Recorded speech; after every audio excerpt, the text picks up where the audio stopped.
ప్రముఖ యూట్యూబ్ నటుడు బెహ్రా ప్రసాద్ను హైదరాబాద్లోని జూబ్లీహిల్స్ పోలీసులు అరెస్ట్ చేశారు. సహచర నటిని వేధించిన కేసులో పోలీసులు అతనిని అరెస్ట్ చేశారు. మణికొండకు చెందిన బాధితురాలు అతనిపై ఫిర్యాదు చేసింది. పోలీసులు వివిధ సెక్షన్ల కింద కేసు నమోదు చేశారు. ప్రసాద్ను కోర్టులో హాజరుపరిచారు. న్యాయమూర్తి అతనికి 14 రోజుల రిమాండ్ విధించారు. అతనిని చంచల్గూడ జైలుకు తరలించారు. ఓ వెబ్ సిరీస్ షూటింగ్ సమయంలో బెహ్రా ప్రసాద్ తనకు పరిచయం అయ్యాడని, అప్పుడు తనతో ఓసారి అసభ్యంగా ప్రవర్తించాడని బాధితురాలు పోలీసులకు ఫిర్యాదు చేసింది. కొన్ని రోజుల తర్వాత మరో వెబ్ సిరీస్లో కలిసి పనిచేశామని, ఆ సమయంలో అందరి ముందు తనతో అసభ్యంగా ప్రవర్తించాడని తెలిపింది.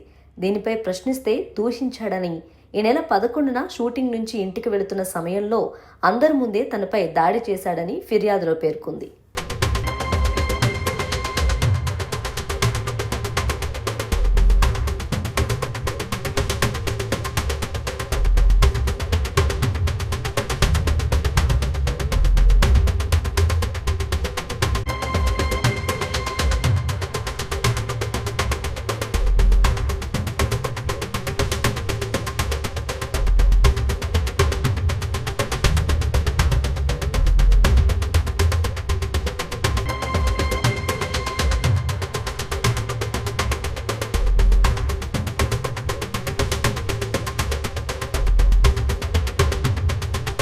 ప్రముఖ యూట్యూబ్ నటుడు బెహ్రా ప్రసాద్ను హైదరాబాద్లోని జూబ్లీహిల్స్ పోలీసులు అరెస్ట్ చేశారు.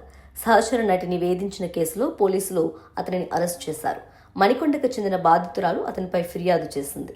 పోలీసులు వివిధ సెక్షన్ల కింద కేసు నమోదు చేశారు. ప్రసాద్ను కోర్టులో హాజరుపరిచారు. న్యాయమూర్తి అతనికి 14 రోజుల రిమాండ్ విధించారు.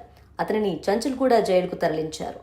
ఓ వెబ్ సిరీస్ షూటింగ్ సమయంలో బెహ్రా ప్రసాద్ తనకు పరిచయం అయ్యాడని, అప్పుడు తనతో ఓసారి అసభ్యంగా ప్రవర్తించాడని బాధితురాలు పోలీసులకు ఫిర్యాదు చేసింది.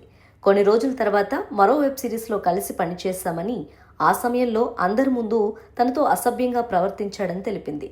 దీనిపై ప్రశ్నిస్తే దూషించాడని, ఈ నెల 11న షూటింగ్ నుంచి ఇంటికి వెళుతున్న సమయంలో అందరి ముందే తనపై దాడి చేశాడని ఫిర్యాదులో పేర్కొంది.